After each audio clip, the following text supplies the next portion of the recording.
La maison de campagne sentait la cire et le bois ancien. Les escaliers craquaient comme s'ils murmuraient à chaque pas qu'Elina faisait. C'était la première fois qu'elle revenait ici depuis l'enterrement de sa grand-mère, une femme douce et silencieuse, toujours vêtue de laine tricotée, qui faisait chauffer du lait à la cannelle lorsqu'Elina pleurait sans raison. Tout était resté figé. Les rideaux tirés, les fauteuils couverts de drap blanc, les horloges arrêtées. Seule la lumière d'été filtrait à travers les volets entr'ouverts, traçant des lignes dorées sur les murs silencieux. Sa mère s'affairait au rez-de-chaussée, vidant les tiroirs, triant les vêtements. Mais Elina gravit les marches du vieil escalier, attirée par une chose qu'elle ne pouvait pas nommer. Une sensation étrange, presque un appel. Elle n'était jamais montée au grenier. C'était la seule pièce interdite de la maison. Sa grand-mère l'appelait la chambre du passé.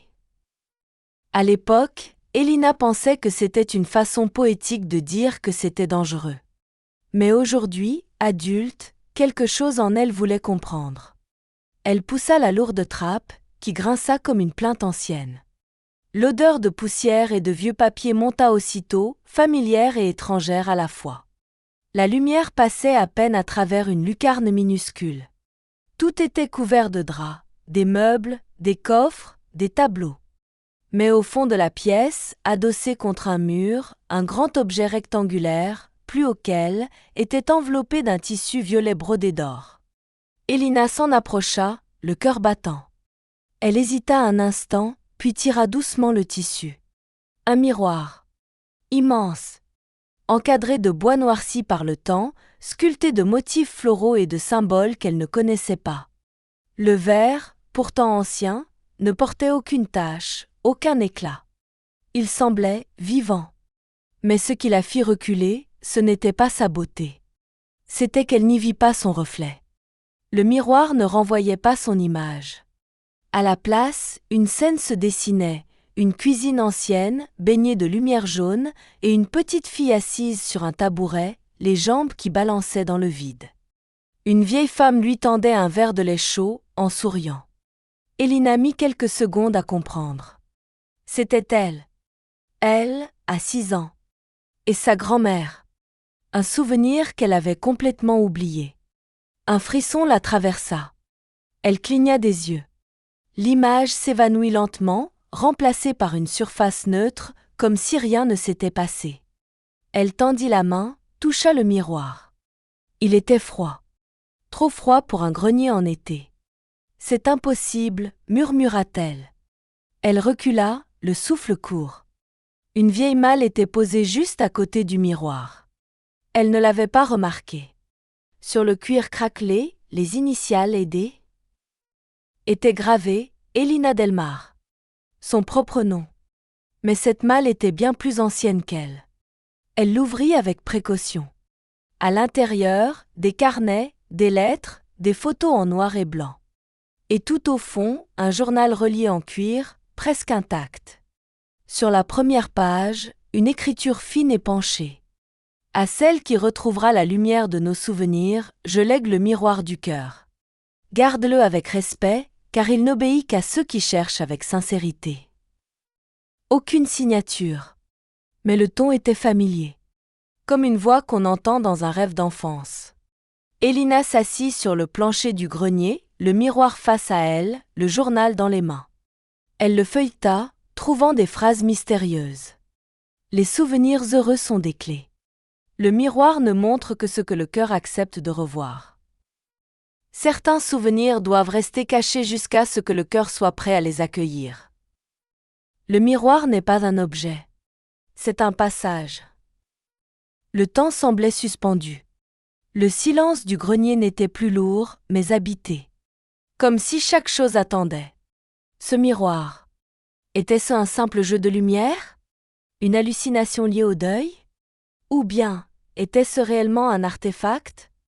Une chose était sûre, ce miroir n'avait pas fini de lui parler. Le soir même, Elina n'arrivait pas à dormir. L'image du miroir hantait son esprit. Elle revoyait cette scène de son enfance, précise, vivante, comme si elle l'avait réellement vécue à nouveau. Pourtant, c'était un souvenir qu'elle avait complètement effacé de sa mémoire. Elle attendit que la maison s'apaise, que sa mère cesse de tourner en rond dans le salon et monte se coucher. Puis, munie d'une lampe torche et du vieux journal trouvé dans la malle, elle retourna au grenier, pieds nus, comme si le moindre bruit pouvait rompre l'enchantement. La pièce l'accueillit comme si elle l'attendait. Le miroir était toujours là. Immobile. Sombre. Mais en s'en approchant, Elina sentit à nouveau cette sensation étrange, comme un souffle invisible contre sa peau. Elle s'assit devant lui, le carnet sur les genoux, et souffla doucement. « Montre-moi encore. » Le miroir resta figé. Puis, comme mue par une volonté discrète, la surface s'embruma, se teinta de lumière dorée, et une nouvelle scène apparut. Cette fois, elle avait une dizaine d'années. Elle courait dans le jardin de la maison avec un cerf-volant rouge. Sa grand-mère riait en la regardant depuis le perron, une main sur la poitrine, l'autre levée pour l'encourager. Le vent faisait danser les fleurs et le ciel était d'un bleu éclatant. Elina sentit ses yeux s'embuer. Elle avait oublié à quel point sa grand-mère riait souvent. Et à quel point sa propre enfance avait été lumineuse, malgré les silences de sa mère et l'absence de son père. La scène s'effaça doucement, comme une brume qui se dissipe, et le miroir retrouva son calme. Le cœur battant, Elina se pencha vers le journal, cherchant un sens à ce qu'elle vivait. Elle lut à voix basse. Le miroir conserve ce que le cœur a trop vite laissé derrière. Il ne révèle que les souvenirs empreints de joie sincère. Elle ferma les yeux et tenta de penser à un autre souvenir heureux. Elle se revit un soir d'été, dans la cuisine, un gâteau au chocolat encore tiède, sa grand-mère lui chantant une comptine oubliée. Quand elle rouvrit les yeux, le miroir scintilla à nouveau et le souvenir apparut. « C'est comme une mémoire vivante », murmura-t-elle. Il se nourrit de lumière. Mais une question germait en elle, de plus en plus insistante. Pourquoi sa grand-mère avait-elle caché un tel objet dans le grenier ? Pourquoi ne lui en avait-elle jamais parlé ? Elle tourna plusieurs pages du journal. Un passage attira son attention. Le miroir n'est pas qu'un refuge. C'est aussi un gardien. Il protège, mais il teste. Tous les souvenirs n'ont pas leur place ici. Seuls ceux qui éclairent l'âme. Mais attention, si l'on cherche à retrouver un souvenir précis, celui-ci ne se révélera que si le cœur est prêt à en affronter la vérité. Un frisson parcourut sa colonne vertébrale. Elle pensa à son père. Elle n'avait que 5 ans quand il était parti, sans explication. Sa mère n'en parlait jamais. Un silence épais entourait ce départ. Tout ce dont Elina se souvenait, c'était une sensation de vide, de porte fermée, de regard fuyant. Et si le miroir pouvait lui montrer ce qu'elle avait oublié ? Ce qu'on lui avait caché ? Elle murmura, d'une voix hésitante. « Montre-moi, papa. » Rien ? Le miroir resta figé, terne, muet. Elle répéta, plus fort. « Montre-moi un souvenir avec mon père. » Toujours rien. Elle consulta le carnet, fébrile. Certains souvenirs sont enfouis non pas par oubli, mais par douleur. Le miroir ne force jamais l'accès. Il attend la sincérité, pas la curiosité. Elle se sentit rejetée. Frustrée. Pourtant, elle comprenait. Ce miroir n'était pas un outil à utiliser comme bon lui semblait. Il répondait à quelque chose de plus profond. Une disposition intérieure. Elle ferma les yeux. Respira lentement. Elle ne voulait pas voir son père. Elle voulait comprendre. Elle voulait ressentir ce lien qu'on lui avait arraché, cette tendresse qu'elle devinait derrière le vide. « Je ne cherche pas à forcer », dit-elle doucement. « Je veux simplement me souvenir de l'amour. » Un scintillement, léger, discret, comme une étoile dans la nuit. Le miroir vibra doucement. Mais au lieu d'une scène précise, une lumière douce l'enveloppa. Une sensation de chaleur, de sécurité, comme un parfum ancien qui revient d'un coup. Une étreinte invisible. Aucune image. Juste un ressenti. Un écho. Et une phrase, venue de nulle part, résonna dans son esprit. Il ne t'a jamais oublié. Elina rouvrit les yeux. Des larmes coulaient sur ses joues. Elle ne savait pas si c'était un vrai souvenir ou une réponse du miroir. Mais une certitude s'était glissée en elle. Ce miroir n'était pas une simple fenêtre sur le passé. C'était un passage vers une forme de vérité intérieure. Et peut-être un chemin vers la guérison. Les jours suivants, Elina retourna au grenier chaque soir, comme on visite un sanctuaire. Chaque fois, le miroir lui offrait un souvenir doux, presque oublié. Des anniversaires modestes mais pleins de rire, des matins d'hiver passés sous une couverture, des chansons fredonnées au creux de l'oreille. Plus elle plongeait dans cette mémoire enchantée, plus elle sentait quelque chose se transformer en elle. Un apaisement profond. Une sensation de réconciliation avec une partie d'elle qu'elle croyait brisée. Mais ce miroir ne pouvait pas être là par hasard. Il ne pouvait pas simplement exister comme un jouet merveilleux laissé dans un grenier poussiéreux. Il avait été caché. Délibérément. Un matin, Elina décida d'en savoir plus. Elle descendit au salon où sa mère classait encore des documents, des papiers jaunis par le temps. Elle hésita, puis demanda. « Maman, tu savais qu'il y avait un miroir ancien dans le grenier ?» Sa mère releva la tête. Un léger frisson traversa son visage. « Le miroir ? Tu l'as vu ?» Elina hocha la tête, prudente. « Il appartenait à mamie ?» Sa mère détourna le regard.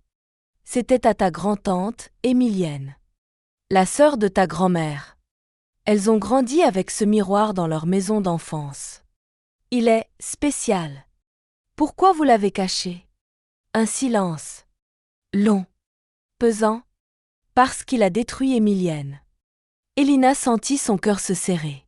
« Qu'est-ce que tu veux dire ?» Elle s'est perdue dans les souvenirs. Elle ne vivait plus dans le présent.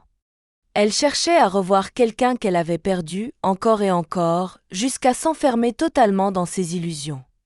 Mais ce miroir montre la vérité. Il montre ce qu'on veut voir, Elina. Et parfois, ce qu'on veut voir est dangereux. Le bonheur qu'on ravive peut devenir un piège si on s'y attache trop fort. Ces mots résonnèrent en elle. Elle pensa à son père, à l'envie brûlante de tout comprendre, et à la douceur presque addictive des souvenirs heureux qu'elle redécouvrait. « Tu as peur que je devienne comme elle ?» demanda-t-elle doucement. Sa mère ne répondit pas, mais ses yeux brillèrent d'un chagrin contenu depuis trop longtemps. Ce jour-là, Elina ne monta pas au grenier. Elle resta longtemps dehors, à marcher dans les champs derrière la maison, le carnet sous le bras. Le vent soufflait doucement, et elle ouvrit une nouvelle fois le journal de la malle. Une page s'était détachée, comme si elle attendait ce moment précis pour se montrer.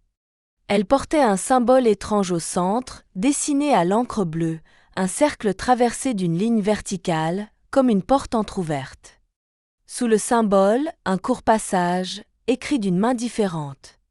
Quand le miroir refuse de répondre, c'est que l'âme cherche à fuir la vérité. Le miroir est un guide, non une échappatoire. Il n'ouvre les portes qu'à ceux qui osent les franchir avec le cœur libre.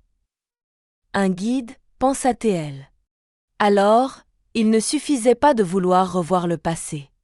Il fallait l'honorer, mais aussi l'accepter. De retour au grenier le soir même, Elina s'assit en tailleur face au miroir. Elle ne demanda pas de souvenir. Elle resta silencieuse, présente. Et cette fois, c'est le miroir qui s'ouvrit de lui-même. Elle vit une pièce inconnue. Un salon ancien, aux murs couverts de portraits. Deux jeunes filles riaient en se regardant dans un miroir, sa grand-mère, jeune, et une autre femme aux traits familiers. Émilienne. Puis, lentement, l'ambiance changea. La pièce devint plus sombre. La jeune Émilienne, seule, fixait le miroir avec insistance. Les images défilaient trop vite, floues, confuses. Elle pleurait. Elle appelait un prénom. Louise. Puis le miroir se fendilla légèrement, comme s'il avait été surchargé. L'image s'évanouit. Elina resta figée. Le miroir pouvait briser une âme. Il pouvait devenir un puissant fond si l'on cherchait à y plonger sans repère. Elle ferma les yeux, chercha en elle non pas un souvenir, mais une intention. Elle ne voulait pas s'attacher au passé. Elle voulait retrouver une vérité. Quelque chose d'essentiel. Quelque chose qui l'aiderait à comprendre pourquoi son père était parti. Le miroir ne répondit pas immédiatement. Mais un détail attira alors son regard, une gravure discrète dans le bois noir du cadre. Elle n'y avait pas prêté attention jusque-là. Elle s'en approcha, souffla doucement la poussière. Une phrase était inscrite, à peine visible. Nul ne guérit du passé en le fuyant. Seul celui qui marche à sa rencontre le transforme. Elle se redressa. Demain, elle ne chercherait plus un souvenir heureux. Elle chercherait le souvenir manquant. Celui qu'elle avait fui. Celui que le miroir attendait. Le lendemain, Elina se réveilla avec un poids sur la poitrine. Non pas une angoisse, mais une conscience nouvelle, celle de devoir marcher vers une vérité qu'elle n'avait jamais osé affronter. Elle monta au grenier en fin d'après-midi, alors que la lumière rasante dorait les tuiles du toit. Le miroir l'attendait, comme toujours, immobile, mais elle sentait qu'il savait. Elle s'assit face à lui, le journal de la malle posé à côté, et prononça sans détour. « Je veux voir ce que j'ai oublié. » Le miroir resta figé. « Je ne cherche plus à comprendre. Je veux ressentir. Même si ça fait mal. » Un frémissement parcourut le verre. Puis une brume blanche envahit sa surface, tourbillonnante, comme si le miroir hésitait à s'ouvrir. Enfin, une scène apparut. Une chambre. Elle reconnut tout de suite celle de son enfance, même si elle ne l'avait pas revue depuis 20 ans. Des jouets éparpillés, un rideau en eut la moitié fermé. Et sur le lit, une petite Elina, recroquevillée, les yeux humides. Assis à ses côtés, un homme. Grand, brun, la barbe de quelques jours. Son père. Il tenait une peluche dans une main, mais ses yeux trahissaient une tristesse profonde. Il parlait doucement à l'enfant, mais aucun son ne parvenait. Le miroir ne donnait pas de voix. Seulement des images. Elina sentit son cœur se tordre. Elle vit l'homme caresser la joue de la petite fille, l'embrasser sur le front, puis se lever lentement, se retourner une dernière fois et disparaître dans l'ombre du couloir. Elle, l'enfant, ne bougeait pas. Mais une larme coulait sur sa joue. Le miroir s'obscurcit. Elina resta là, silencieuse. Elle se souvenait maintenant. Ce moment. Ce vide. Elle avait effacé cette scène pour se protéger. Son esprit d'enfant n'avait pas compris le départ. Il l'avait transformée en disparition, en silence, en tabou. Et voilà que le miroir l'avait ramenée au point de fracture. Elle ouvrit le journal. Une nouvelle page semblait avoir changé de couleur, comme si l'encre avait gagné en profondeur. Les souvenirs enfouis protègent autant qu'ils emprisonnent. Pour en guérir, il faut les regarder en face, sans les juger, sans s'y accrocher, simplement les embrasser. Elle sentit sa gorge se serrer. Puis, sans prévenir, le miroir se remit à briller. Mais cette fois, ce ne fut pas un souvenir. C'était une sorte de vision. Elle vit un couloir immense, tapissé de miroirs de toute taille, suspendus dans l'air comme des lanternes. Chacun renvoyait une image mouvante, floue, comme un souvenir en cours de formation. Elina comprit alors qu'elle n'était plus seulement spectatrice. Elle était en train d'entrer dans le miroir. Sans réfléchir, elle tendit la main vers la surface.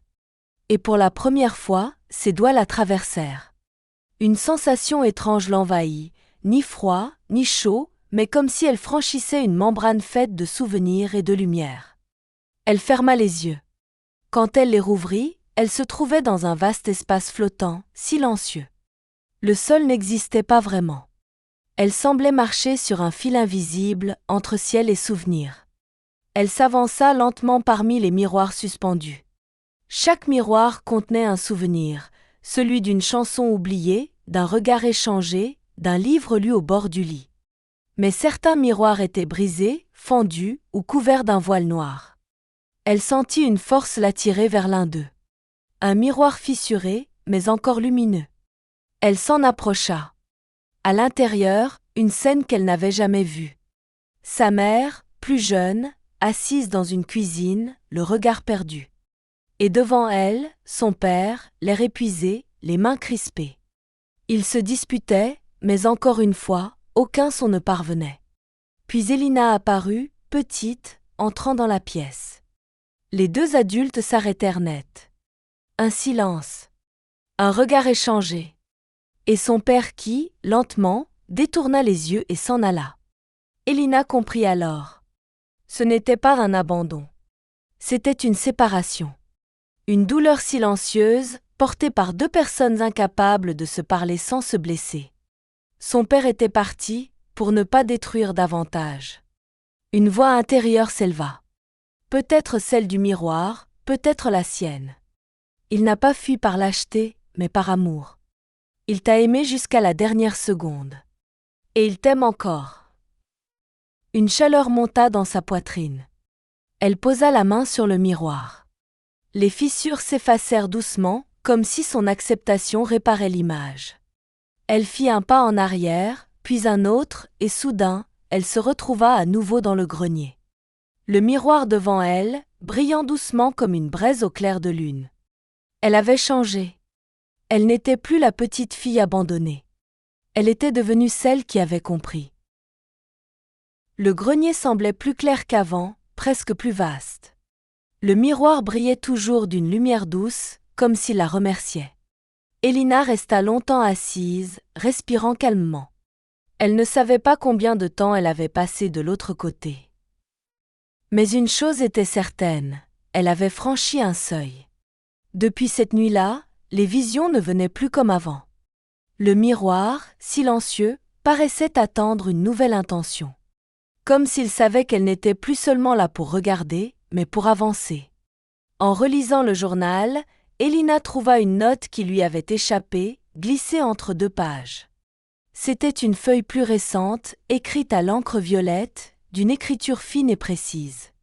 Quand le miroir cesse de montrer, c'est que le passage est ouvert. Il n'est plus temps d'observer. Il est temps d'entrer dans la mémoire des âmes. En bas de la feuille, un symbole, le même cercle traversé d'une ligne verticale. Et juste en dessous, une phrase griffonnée à la hâte. La chambre des 1000 reflets n'est accessible qu'à celles qui ne cherchent plus à revoir, mais à comprendre. Elina sut aussitôt ce qu'elle devait faire. Elle ferma les yeux, posa les deux mains sur le miroir, et prononça. « Je suis prête. » Une lumière vive jaillit du cadre. Le grenier disparut, comme aspiré par un souffle invisible.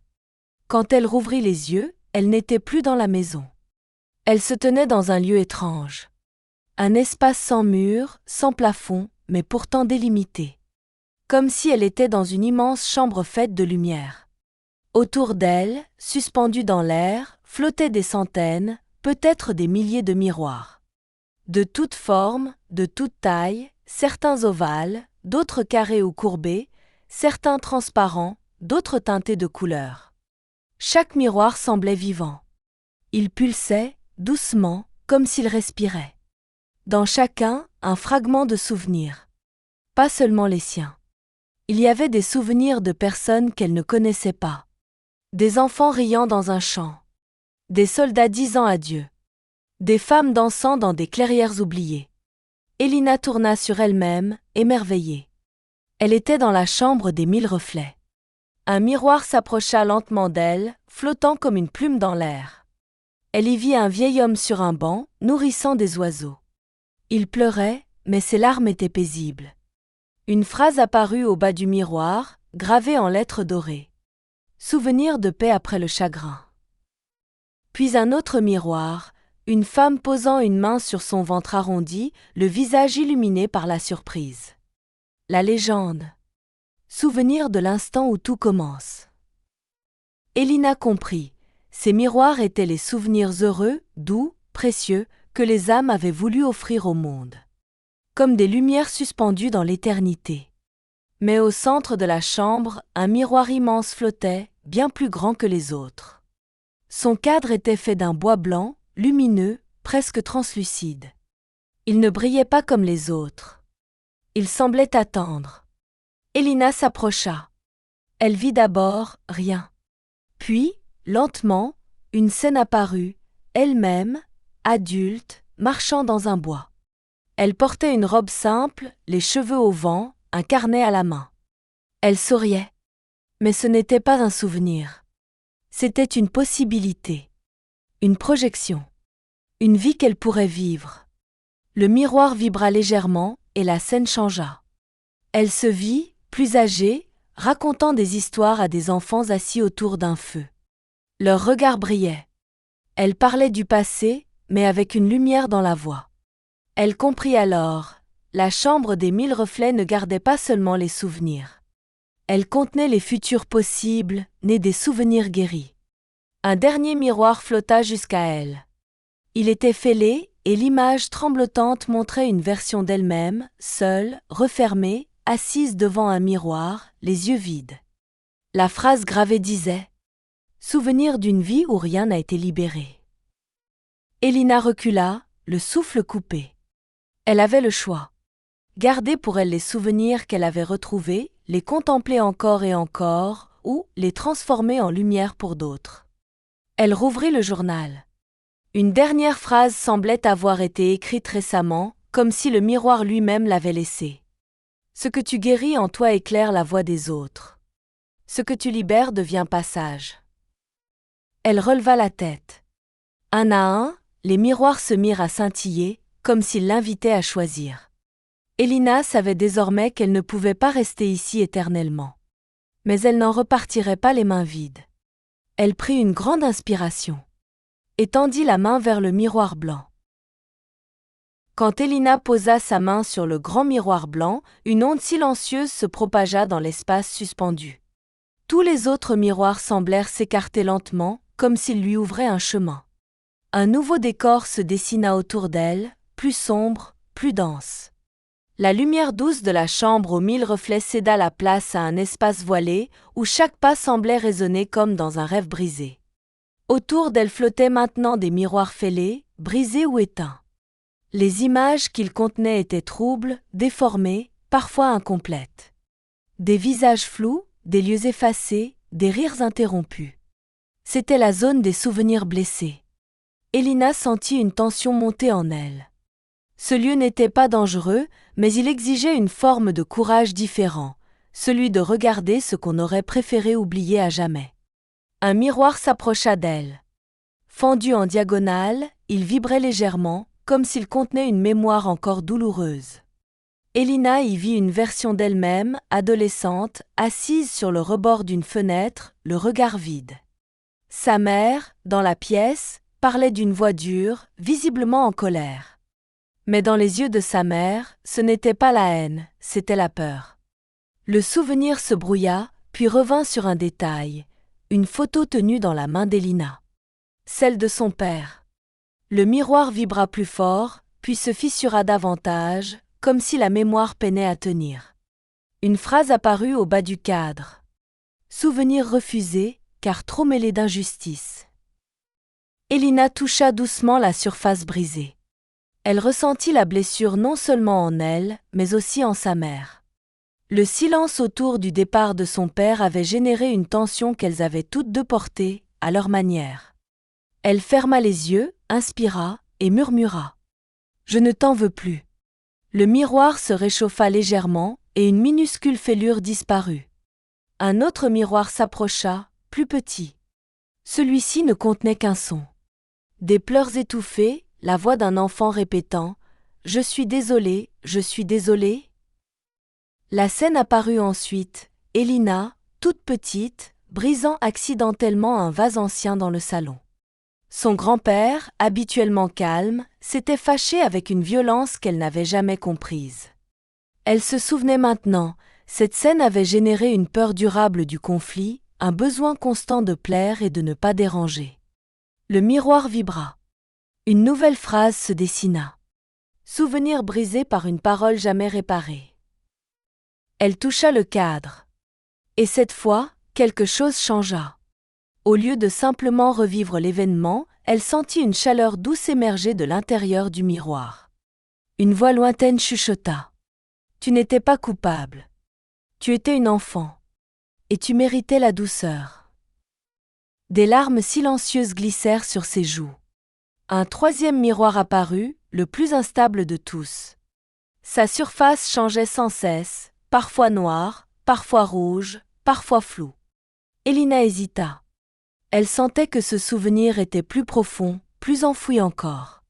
Quand l'image se stabilisa, elle vit un enterrement. Sa propre silhouette, adolescente, immobile devant une tombe. Sa grand-mère venait de mourir. Ce jour-là, elle n'avait pas pleuré. Elle s'était figée. Mais le miroir ne mentait pas, dans ses yeux, il y avait une mer entière. Ce souvenir, elle ne l'avait jamais affronté. Elle avait simplement fermé la porte. Souvenir verrouillé par le chagrin. Elina s'agenouilla devant le miroir. Elle laissa remonter la tristesse. Elle la laissa passer, comme une vague qu'on n'essaie plus de retenir. Et dans le silence, elle entendit à nouveau cette voix intérieure, douce et calme. Ce que tu regardes s'enfuir se transforme. Ce que tu embrasses se libère. Lentement, tous les miroirs autour d'elle commencèrent à se fissurer, non pas de douleur, mais de transformation. Les morceaux tombèrent comme des écorces anciennes, révélant en dessous des images nouvelles, des éclats de rire, des instants de pardon, des regards de tendresse oubliés. Les souvenirs brisés devenaient des ponts. Ils ne disparaissaient pas. Ils s'apaisaient. Alors, Elina comprit, ces fragments n'étaient pas des failles. Ils étaient les fondations de sa lumière. Elle se releva. Un chemin venait d'apparaître devant elle, formé de fragments de verre brillant. Chaque pas qu'elle ferait serait un pas de guérison, un pas vers ce qu'elle était devenue. Au bout du chemin, une porte lumineuse s'ouvrit. Elle savait ce qu'elle devait faire. La porte de lumière semblait flotter dans l'air, faite de brume dorée et de reflets mouvants. Elle ne ressemblait à aucune autre. Ce n'était ni une fin, ni un commencement. C'était un passage. Elina sentit que chaque pas vers elle pesait à la fois lourd et léger. Lourd de tout ce qu'elle venait de traverser. Léger, parce qu'elle ne portait plus seule le fardeau de ses souvenirs. Elle franchit la porte. De l'autre côté, un calme absolu. Un espace sans décor. Ni ciel, ni sol. Juste une lumière blanche, douce, enveloppante, sans source identifiable. Elle ne voyait rien, mais elle ressentait. Et soudain, sans prévenir, une image apparut devant elle. Ce n'était pas un miroir. Ce n'était pas un souvenir projeté. C'était une mémoire incarnée. Son père. Il était là, assis sur un banc en bois, comme si le temps s'était arrêté autour de lui. Il ne paraissait pas surpris de la voir. Il leva les yeux vers elle et sourit. « Bonjour, Elina. » La voix était exactement comme dans son souvenir, grave, chaleureuse, un peu rauque. Elina sentit sa gorge se nouer. « Est-ce que tu es vraiment là ? Je suis là où tu m'as retrouvée. » Elle s'approcha lentement. Il n'avait pas changé, ou peut-être que si. Il avait l'air plus jeune, plus apaisé. Comme s'il existait dans un entre-deux-mondes, fait uniquement d'émotions vraies. « Pourquoi t'es-tu éloignée ? Pourquoi tu n'as jamais essayé de revenir ?» Il baissa les yeux un instant, puis répondit. « J'ai voulu te protéger. Je n'étais pas prêt à t'aimer sans te transmettre mes blessures.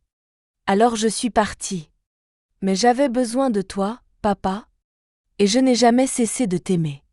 J'étais là, à chaque pas, même si tu ne pouvais pas me voir. » Des larmes silencieuses coulaient sur le visage d'Elina. Mais ce n'était pas un chagrin lourd. C'était un relâchement. Un relâchement profond. « Alors tout ce temps, j'ai cru que tu m'avais abandonné. » Il hocha la tête. « Parce que le silence pèse parfois plus que l'absence.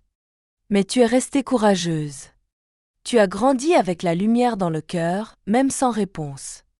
Et aujourd'hui, tu m'as retrouvée, pas en me cherchant, mais en te retrouvant toi-même. » Il posa une main sur sa poitrine, puis tendit l'autre vers elle. « Tu veux revoir un souvenir ensemble ?» Elle hocha la tête sans parler, les larmes toujours présentes. Alors, autour d'eux, le décor changea. Ils étaient dans une cuisine modeste. Elina avait 4 ans. Elle dessinait un soleil sur une nappe en papier pendant que son père lui apprenait une chanson. Elle riait. Lui aussi. C'était un moment simple, mais vrai. Il lui montrait comment tapoter sur la table pour suivre le rythme. Elle tapait à côté, éclatait de rire, puis recommençait. C'était un souvenir qu'elle avait complètement oublié. Et pourtant, il était là. Vivant. entier. Pourquoi je ne me souvenais plus de ça? Demanda-t-elle. Parce que ton cœur l'avait protégé. Il attendait que tu sois prête. Ce miroir, ce n'est pas un objet magique. C'est une clé. Une clé vers ce qui est vrai. Ce qui est toujours resté en toi, même quand la douleur t'en a séparé. Ils restèrent un moment silencieux, dans cette mémoire restaurée. Puis le décor se dissipa lentement. Ils étaient de nouveau dans la lumière blanche. Il est temps pour moi de te laisser continuer, dit-il. Est-ce que je te reverrai? Il sourit. À chaque fois que tu chanteras, que tu dessineras, que tu raconteras un souvenir heureux, je serai là.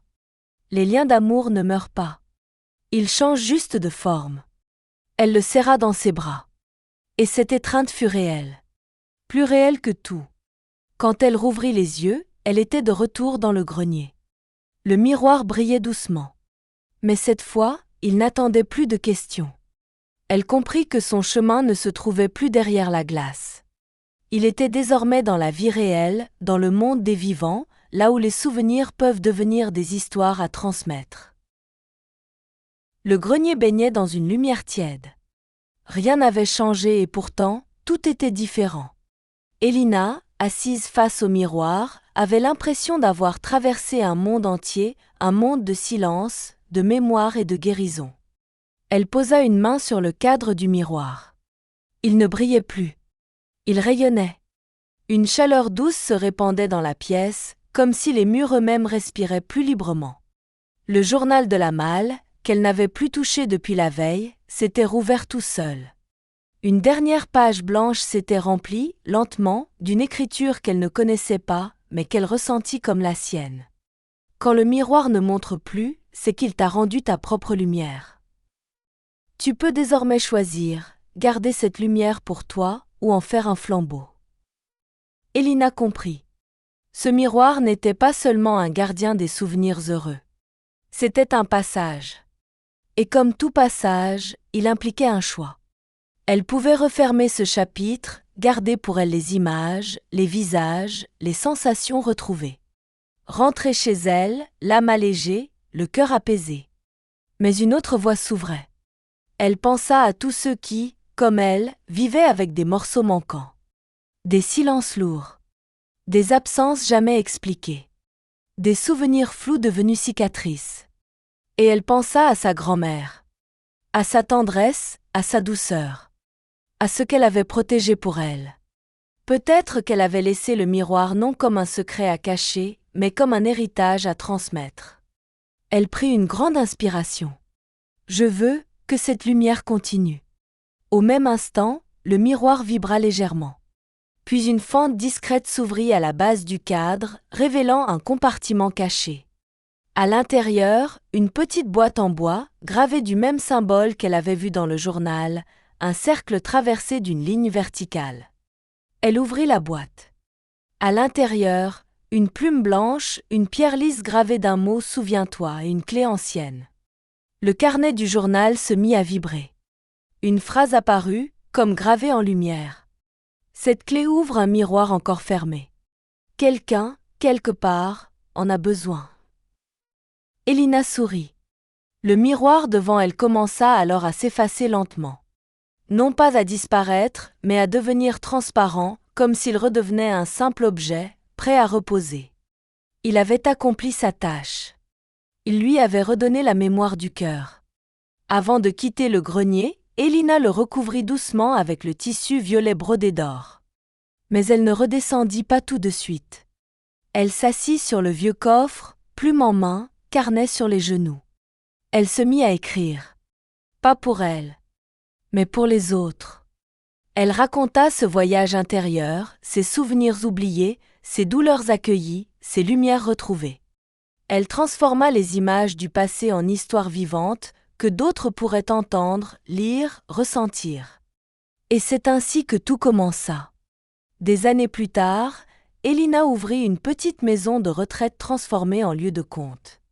Elle appelait ce lieu le salon des miroirs heureux. Là, les gens venaient non pour se distraire, mais pour se souvenir. Elle leur racontait des histoires. Des histoires vraies. Des histoires guéries. Et parfois, Quand un silence se faisait trop lourd, elle ouvrait une boîte en bois et en sortait une plume blanche. Elle la posait sur la main d'un visiteur et disait doucement : « Ce n'est pas l'oubli qui apaise.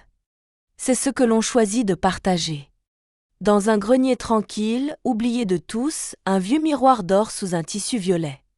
Il ne montre plus rien. Il attend. Il ne brille pas. Il veille.